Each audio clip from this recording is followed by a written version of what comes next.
Constant coughing, sneezing, runny nose, itchy eyes, and the daily onslaught of drowsiness and irritability that comes with both feeling like crud all the time due to seasonal allergies and the medications taken to try and combat them. That is everyday life in spring, summer, and fall for far too many kids and families. Research has shown that nearly 1 in 5 children have a seasonal allergy. But if you look around in the spring and certain times of the year, it seems like the real count is even higher than that. Speaking of counts, kids and families should not have to live in fear of pollen counts, nature hikes, and their friend's house cat.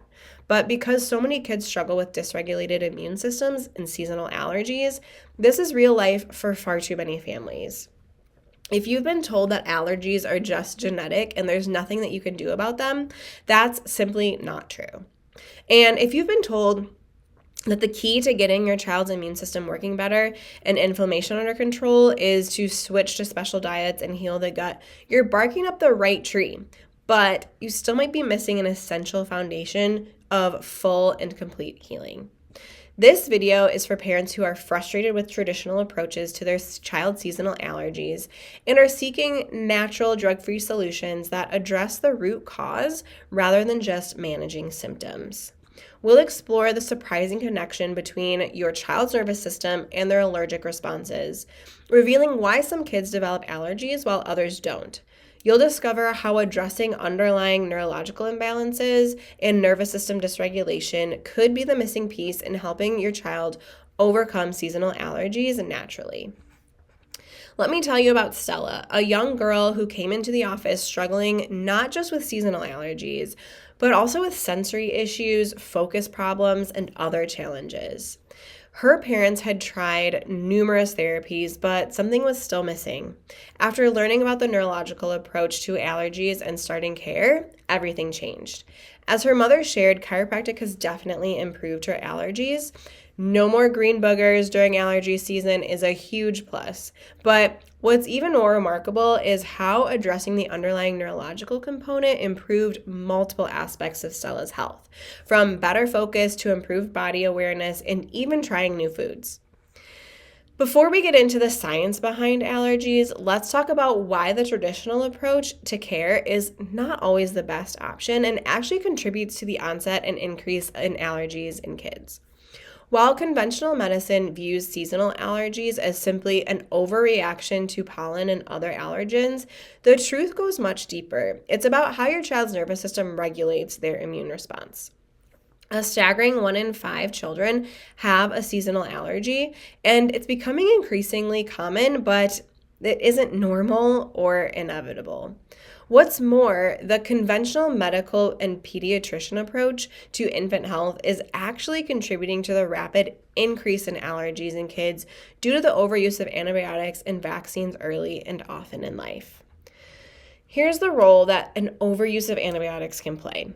When there's an early antibiotic use in infants, especially within the first 1 or 2 years of life, it has been linked to an increased risk of developing allergies and autoimmune conditions later on in life. Here's why. There's a disruption in the gut microbiome. Antibiotics don't just target harmful bacteria, they also wipe out beneficial gut bacteria that are crucial for developing a healthy immune system. The gut is home to about 70 to 80% of the body's immune cells, and its proper development in early life is critical for immune tolerance. When antibiotics disturb this balance, it can lead to gut dysbiosis, increasing the likelihood of the immune system overreacting to harmless substances like allergens or the body's own tissues, autoimmunity. It also impacts the developing immune system. Early antibiotic exposure can alter the Th1-Th2 immune balance. What this means is a healthy immune system maintains equilibrium between these two responses, Th1 and Th2.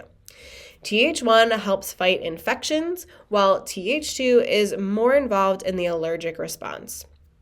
Overuse of antibiotics can suppress the Th1 responses, skewing the immune system towards the Th2 dominance, which is associated with allergies, asthma, and other hypersensitivity disorders. while antibiotics can be life-saving when absolutely necessary, it's important to use them judiciously and consider probiotic support to help restore gut balance if they are prescribed. Parents concerned about their child's immune health can also explore natural methods to support the gut-brain immune connection, such as breastfeeding, a diverse diet, and neurologically focused chiropractic care, which may help regulate the nervous system's influence on gut and immune function. Here's some research. A 2020 study in JAMA Pediatrics found that children exposed to antibiotics in their first year of life had an increased risk of developing asthma, allergic rhinitis, eczema, and even celiac disease by the time they reached early childhood. And in 2016, there was a review published in the Lancet Respiratory Medicine concluded that early life antibiotic exposure is associated with a significantly higher risk of childhood asthma. Another study in gut microbes found that infants given antibiotics were more likely to develop inflammatory bowel disease like Crohn's disease later on in life. Now let's talk about nervous system dysregulation and how it leads to immune system dysregulation and allergies. If your child's nervous system is dysregulated and out of balance, this can massively contribute to immune system dysfunction and seasonal allergies by making the immune system hypersensitive and overreacting to normal environmental triggers. Sympathetic dominance or overdrive leads to increased tension that leads to poor plumbing or poor drainage of mucus, and decreased drainage from the ears, nose, throat, lymph nodes, lungs, etc. It also leads to an increased sensitivity and pro-inflammatory response. And it's not just the pollen or the allergens from the outside. It's really about the neuroimmune function from the inside. But they aren't the problem. It's how your child's nervous system is regulating their immune response to these normal environmental elements. This is why some children react severely to pollen while others don't react at all. It's how everyone is adapting. So how do we find neuroimmune dysregulation on our insight scans? Let me show you a quick picture right here of a thermal scan that we have done. So this scan shows us where the organs are having trouble or doing more work in the autonomic system. We can see those big red bars up at the top that control vagus nerve and immune function. We also see that T7, which can go to lungs and gut function as well. So when we see that significant redness up at the top, that's showing us a subluxation pattern that is affecting the neuroimmune system, can lead to congestion, inflammation, but also dysregulation and other aspects of sensory challenges and being able to focus or hyperactivity. Don't let another allergy season keep your child from getting outside and fully enjoying life as they should. You can take the first step towards natural, lasting relief by learning more about the role of the nervous system dysregulation in seasonal allergies. Comment sneeze here or on Instagram to get more information in our root cause drug-free approach.